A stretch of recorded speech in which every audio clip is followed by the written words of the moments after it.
The narrative that stated that the movie industry was going to be slow in recovering from the current pandemic is now getting debunked thanks to the success of Spider-Man No Way Home. This particular movie has in just 10 days surpassed the $1 billion mark.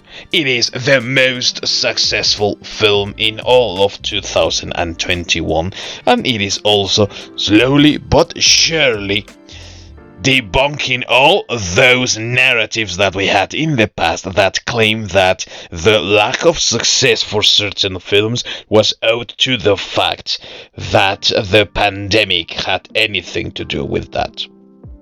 First and foremost, I believe that what has made Spider-Man so successful is not whether there is a pandemic going on or not.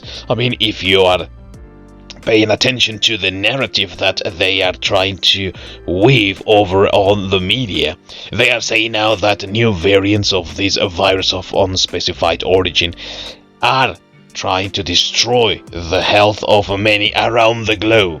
Still, people have not cared, and they have gone in droves to cinemas and have enjoyed this film. What I believe is happening here is that people are saying loud and clear that so long as you provide them with what they want, they are going to go to the cinemas. If you give them what they clamor for, they are going to go to cinemas. I mean, look at what happened with Spider-Man No Way Home. We had a little cameo right there, almost at the beginning of the film when everything was going just way too fast, of Charlie Cox playing Matt Murdock, and while we did not see him wearing his Daredevil suit, we sure know that he has powers because he caught the brick that was thrown at Peter Parker with his bare hand. And we also had those special appearances of all-time favorites like Andrew Garfield. I don't know who likes that Spider-Man, but people like them. And also Tobey Maguire. And with that, we got also confirmation of the existence of a multiverse that is going to play a major role in the upcoming Doctor Strange movie that is also called the Multiverse of Madness.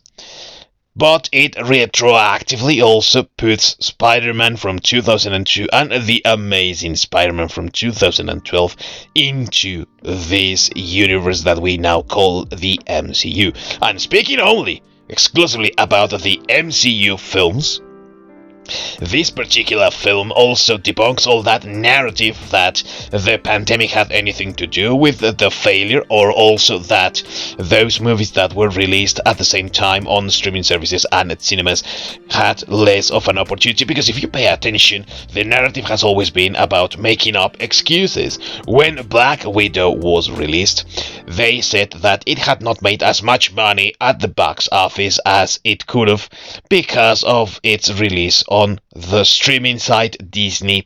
Alright, we went with that narrative, and then what we had was what Bob Chapek described as a very funny and interesting experiment in which Shang-Chi and the Legend of the Ten Rings was released only for what seemed to be like 45 days or something like that, and it didn't make as much money as it could have been expected from this film.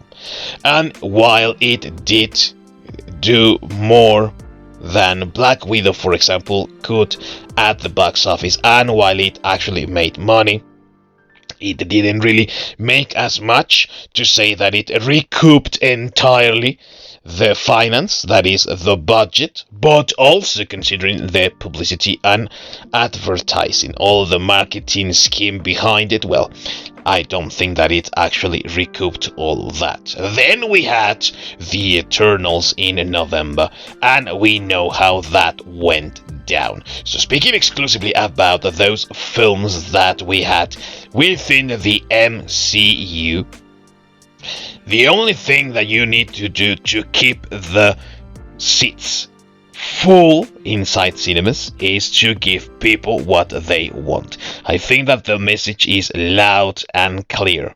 If you fill your movie with a virtue signaling that has no purpose within it, if you fill your movie with idiotic takes, lecturing, pandering, or any other sort of form of SJW virtue signaling, people are not going to go to cinemas to watch that. But also, and that is particularly clear for me with Black Widow, if you don't give fans what they want, when they want it, they are not going to go to cinemas. The case of Black Widow was quite particular in that case, because everyone wanted this film as early as 2010, and they did not get it until now. And when it was all said and done, we knew where things were going, and there was no point whatsoever in going that road. Still, considering the MCU, and only the MCU, this film is also the best of all the bunch of projects. I mean, I'm talking also about the Disney Plus series, which have been of a somewhat lackluster reception. And for Sony specifically as a movie, it is the most successful movie that they have had, and it is the second most successful film that they have released, only because Ghostbusters Afterlife was released before that. And sure enough, it's with Venom, and Ghostbusters Afterlife is the third movie that has made money for Sony this year. And I'm talking just about the release dates, not about which one was better or which one made more money. In that case then, and considering only that, this should be a wake-up call for Disney, because indeed this is part of the MCU, sure, but the movie is a Sony movie first and foremost, and most of the money is going to go to Sony, of course. So if you pay attention, Sony are trying to do things right, and you would think, well, this is a wake-up call for Marvel, and Disney is going to do something about it, but they are not going to do anything about it, as it can be evidenced by the fact that their productions are still going the woke route and the SJW shilling route. What can be done here is that many other, let's say, productions and many other studios could learn from this thing. And I'm talking specifically about what happened with Warner Bros., for example, because they also went the road of the virtue signaling, although it was a little bit mild, I admit that, with Dune and the race and gender swapping of the characters of, for example, Liet Kynes, and the race swapping of the character of Chani. And also with The Matrix, which tried to be this goofy, humorless thing that was going to wrap all of the Matrix franchise, and that it just looked like a cheap cash grab that attracted absolutely no one. Even Disney should do something about how they address the virtue signaling, because of the failure that was West Side Story. And I mean, who can blame them? You know, the audiences, when they are going to go to a film to which they are not going to understand one huge portion of it, because the arsehole that directed this thing didn't care to put in subtitles for those people that did not speak a foreign language. I mean, it's completely stupid, but that is the state of things in which we are right now, and what Spider-Man No Way Home is telling everyone out there inside the industry is that you should just cop the crap. You should stop with your excuses, with your pandering and your virtue signaling, and give audiences exactly what they want. And what they wanted in particular from this film was confirmation of a multiverse in which many other Spider-Man existed, but also particular Spider-Man, those that they had seen before from those old movies. And that is exactly what they got.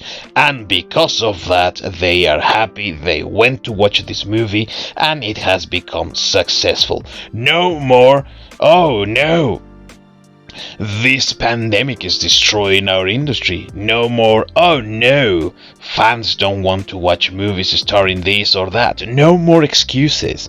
Get to work and provide people with the exact sort of entertainment that they want. It can be done, it should be done, and if you do, you are going to be successful.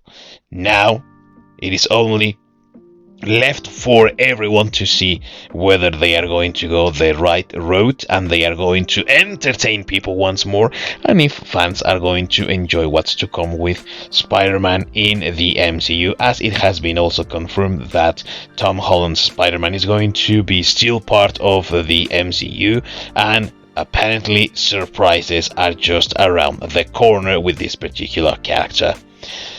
In all, I should say that if Hollywood woke up out of the madness that is all this virtue signaling, and they devoted their time and efforts into pleasing crowds with entertainment, mind you, I believe that we would be seeing many more movies that would reach this mark despite whatever conditions are out there.